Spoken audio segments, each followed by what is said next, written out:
எசாயா அதிகாரம் 29. எருசலேமின் நிலைமை. தாவீது பாசறை அமைத்த நகராகிய அரியேல், அரியேல், உனக்கு ஐயோ கேடு! ஆண்டிற்கு பின் ஆண்டு கடந்து வரட்டும், விழாக்கள் முறை முறையாய் வந்து போகட்டும். அரியேலுக்கு நான் இடுக்கண் விளைவிப்பேன், அங்கு அழுகையும் புலம்பலும் நிறைந்திருக்கும். அரியேல் போலவே அது எனக்கிருக்கும். உன்னை சுற்றிலும் பாசறை அமைப்பேன், உன்னை போர்க்கோபுரங்களால் சூழ்ந்து வளைப்பேன். உனக்கெதிராய் முற்றுகை தலங்களை எழுப்புவேன். தாழ்த்தப்பட்ட நீ தரையிலிருந்து பேசுவாய். நலிந்த உன் குரல் புழுதியிலிருந்து எழும்பும். உன் குரல் இறந்தவன் ஆவியின் ஒளி போல மண்ணிலிருந்து வெளிவரும். உன் பேச்சு புழுதிக்குள்ளிருந்து முணுமுணுக்கும். உன் பகைவனின் திரள் நுண்ணிய தூசி போல் இருக்கும். கொடியவர் கூட்டம் பறக்கும் பதர்போல் இருக்கும். இவை திடீரென்று ஒரு நொடியில் நிகழும். இடி முழக்கம், நிலநடுக்கம், பேரிரைச்சல், சூறாவளி, புயல் காற்று விழுங்கும் நெருப்பு பிழம்பு ஆகியவற்றால் படைகளின் ஆண்டவர் உன்னை தண்டிப்பார். அரியேலுக்கு எதிராக போர் தொடுக்கும் திரளான வேற்றினத்தார் அனைவரும் அதற்கும் அதன் அரணுக்கும் எதிராக போரிட்டு அதை துன்புறுத்திய அனைவரும் கனவு போலும் கனவில் காணும் காட்சி போலும் மறைவர். பசியாய் இருப்பவர் உண்பதாய் கனவு கண்டு விழித்தெழுந்து வெறும் வயிற்றினராய் வாடுவது போலும், தாகமாய் இருப்பவர் நீர் அருந்துவதாய் கனா கண்டு விழித்தெழுந்து தீரா தாகத்தால் தவிப்பது போலும் சீயோன் மலைமேல் போர் தொடுக்கும் திரளான வேற்றினத்தார் அனைவரும் ஆவர். எச்சரிக்கைகள் புறக்கணிக்கப்படல்.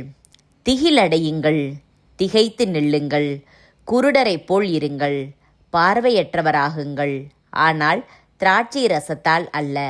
தடுமாறுங்கள், ஆனால் மதுவால் அல்ல. ஏனெனில் ஆழ்ந்த தூக்கம் தரும் ஆவியை ஆண்டவர் உங்கள் மீது அனுப்பியுள்ளார். இறைவாக்கினராகிய உங்கள் கண்களை மூடியுள்ளார். திருக்காட்சியாளராகிய உங்கள் பார்வையை மறைத்துள்ளார். ஆதலால் ஒவ்வொரு காட்சியும் உங்களுக்கு மூடி முத்திரையிடப்பட்ட ஏட்டுச் சுருளின் வார்த்தைகள் போலாகும். எழுத்தறிந்த ஒருவரிடம் இதை படியும் என்றால் அவர் என்னால் இயலாது, இது மூடி முத்திரையிடப்பட்டுள்ளதே என்பார். எழுத்தறியா ஒருவரிடம் ஏட்டுச் சுருளை கொடுத்து இதை படியும் என்றால் அவர் எனக்கு படிக்க தெரியாதே என்பார். என் தலைவர் கூறுவது இதுவே: வாய் சொல்லால் இம்மக்கள் என்னை அணுகுகின்றனர், உதட்டினால் என்னை போற்றுகின்றனர். அவர்கள் உள்ளமோ என்னை விட்டு தொலையில் இருக்கிறது. அவர்களது இறையச்சம் மனனம் செய்த வெறும் மனித கட்டளையை சார்ந்ததே. ஆதலால் இதோ நான் இந்த மக்களுக்காக மீண்டும் வியத்தகு செயல் புரிவேன். அது விந்தைக்கு மேல் விந்தையாக இருக்கும். அவர்களுடைய ஞானிகளின் ஞானம் அழிந்து போம், அவர்களுடைய அறிஞர்களின் அறிவு மறைந்து போம். வருங்கால நம்பிக்கை.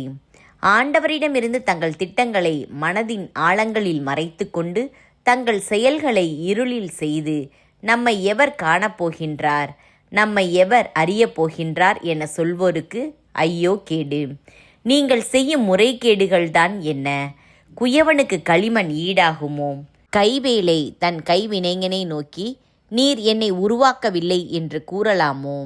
வணையப்பட்டது தன்னை வணைந்தவனை நோக்கி உமக்கு அறிவில்லை என்று சொல்லலாமோ?